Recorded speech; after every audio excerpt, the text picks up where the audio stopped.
Halo, kenalin, gue Giovanni. Jadi cerita kali ini itu tentang kejadian horor yang gue alami setelah kakek gue meninggal dunia. Gue ceritain masa kecil gue ya. Gue sejak kecil selalu deket banget sama kakek. Kakek adalah satu-satunya orang yang selalu ada buat gue.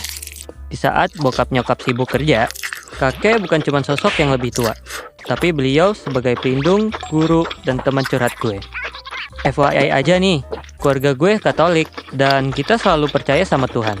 Tapi meskipun begitu, kadang-kadang hal yang gak masuk akal tuh tetap bisa kejadian, ya gak sih?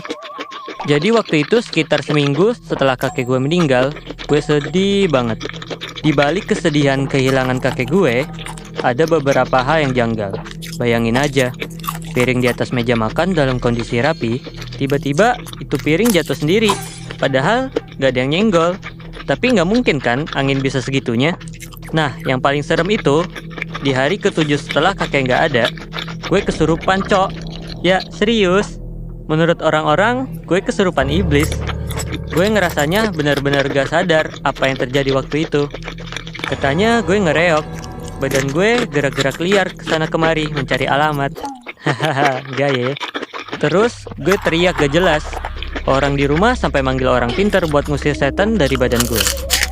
Habis gue sadar, gue ngerasa badan tuh capek banget.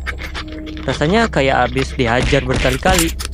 Tapi anehnya, di sisi lain, gue ngerasa lega aja gitu. Tapi lega itu gak berlangsung lama.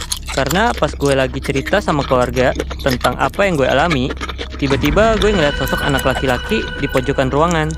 Anak itu ngeliatin gue, cuy. Dan yang paling bikin gue merinding, alisnya nyatu di tengah. Gue sontak teriak kenceng. Gak bisa nahan ketakutan gue. Tapi yang bikin gue tambah gila, mata gue tuh gak bisa lepas dari sosok anak itu. Serius anjir, kayak ada magnet yang maksa gue buat ngeliat ke arah dia. Mata gue melotot seakan-akan pengen lompat dari kepala gue. Keluarga gue mulai panik. Dan orang pintar yang berhasil bersihin gue, dia langsung gerak cepat. Dia ambil sapu lidi yang ada di pojokan rumah. Terus dia mukul-mukul ke arah yang gue tunjuk, tepat di sofa dekat jendela. Waktu sapu lidi kena sofa, ada suara aneh. Suara itu berdesis kayak ular, tapi lebih dalam dan lebih jahat. Anak laki-laki itu tiba-tiba lenyap, kayak nggak pernah ada di sana. Tapi rasa dingin yang dia bawa masih ada, meresap ke dalam tulang. Gue nggak bisa tidur tenang malam itu. Tiap kali gue nutup mata, bayangan anak itu muncul lagi. Kayak dia pengen sesuatu dari gue. Beberapa hari setelah kejadian itu, keluarga gue ngadain doa rosario di rumah. Dan lo tau gak, pas kita lagi doa, suara piring jatuh itu kejadian lagi. Padahal piringnya tuh udah dipindahin jauh dari meja. Gue lihat muka nyokap gue langsung pucat. Tapi kita semua pura-pura gak lihat, biar kita bisa nerusin doa. Gue tahu pasti ada yang salah. Ada yang gak beres sama rumah ini, dan sama diri gue. Setelah doa selesai, orang pintar itu bilang sesuatu yang bikin gue merinding. Roh itu masih ada, dia belum pergi jauh. Tapi selama kalian berdoa dan percaya, dia nggak akan bisa ganggu lagi. Gue cuman bisa diem, nggak tahu harus bereaksi gimana. Gue berharap ini semua segera selesai. Tapi sampai hari ini, setiap kali gue berdiri, gue masih ngerasa kayak ada yang ngeliatin gue di pojokan ruangan. Kayak tatapan anak laki-laki beraris nyatu itu masih ngikutin gue. Seolah dia nggak mau pergi. Rasanya makin hari makin kuat. Kayak dia nunggu sesuatu dari gue. Tapi gue nggak tahu apa. Gue tahu ini nggak akan selesai begitu aja. Seminggu setelah kejadian kesurupan itu, keadaan rumah gue masih sama. Gue nggak bisa tidur dengan tenang. Dan piring-piring terus aja berjatuhan sendiri. Kadang di malam hari, kadang pagi-pagi buta. Suatu malam, gue lagi coba tidur.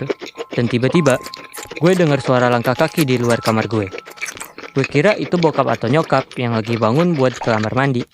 Tapi pas gue ngeliat jam, baru jam 2 pagi. Gak mungkin kan bokap nyokap bangun secepat itu. Gue coba cuek, tapi suara langkah kaki itu makin dekat, makin jelas. Sampai akhirnya berhenti di depan pintu kamar gue. Jantung gue berdegup kencang. Gue coba tutup mata dan berharap kalau itu cuma halusinasi. Tapi tiba-tiba ada suara pelan yang manggil gue. Iyo. Suaranya serak, pelan, kayak bisikan. Tapi jelas banget.